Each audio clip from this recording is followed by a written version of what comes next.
श्री राधे राधे दोस्तों।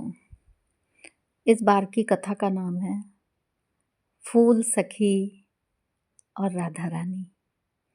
बरसाना में फूल सखी नाम का एक मुस्लिम था। यद्यपि वो एक मुस्लिम था, फिर भी उसकी राधा रानी में अपार श्रद्धा थी। और तो और उसकी एक बेटी थी जिसका नाम भी उसने राधा रखा था। फूल सखी सारंगी बजाने का काम करता था।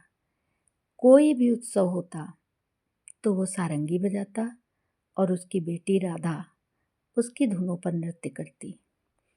इसी तरह देखते ही देखते उसकी बेटी राधा बड़ी हो गई और उसके विवाह का वक्त आ पहुंचा। राधा रानी की कृपा से उसने अपनी बेटी का विवाह बड़ी धूमधाम से किया। लेकिन अपनी बेटी के चले जाने के बाद वो निराश सा हो गया, क्योंकि वो राधा रानी के भजनों पर सारंगी बजाया करता था और उसकी बेटी राधा नृत्य किया करती थी और इन्हीं सब से उसका जीवन गुजरा करता था। लेकिन अब नृत्य करने वाली राधा तो ससुराल चली गई थी, इसलिए उसका सारंगी बजाने का भी मन नहीं करता था। एक दिन रात को, पूर्णिमा के दिन, वो बहुत ही निराश अवस्था में राधा रानी को याद कर रहा था और कह रहा था, हे लाडली, अब तो तेरा भजन भी नहीं होता मेरी सारंगी की धुन पर, अब कौन नाचेगी।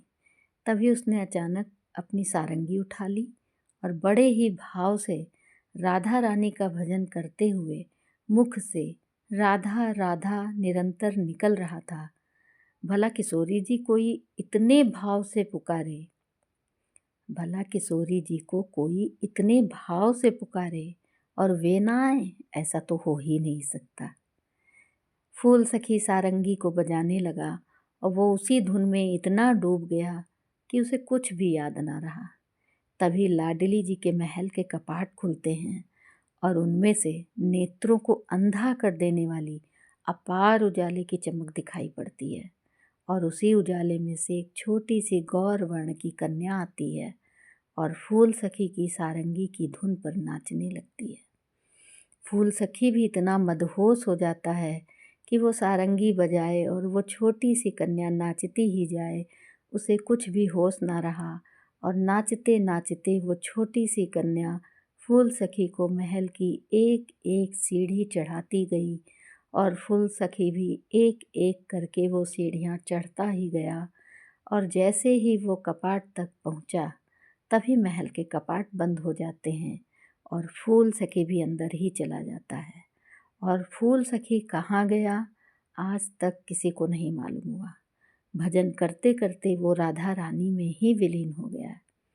कहते हैं किसी संत को बरसाने की परिक्रमा में एक दिन वे फूल सखी दिखाई दिए। उन्होंने पूछा तो फूल सखी बोले, बाबा, मैं अब इस संसार के काम का नहीं हूँ, मुझसे तो किशोरी जी ने कृपा करके अपने ही परिकर में शामिल कर लिया है। और इतना कहकर वे झाड़ियों में कहीं चले गए। फिर आज तक उन्हें कभी किसी ने नहीं देखा। राधे राधे दोस्तों। ये कथा आपको कैसी लगी मुझे कमेंट करके अवश्य बताएं और मेरे चैनल को सब्सक्राइब अवश्य करें। धन्यवाद दोस्तों।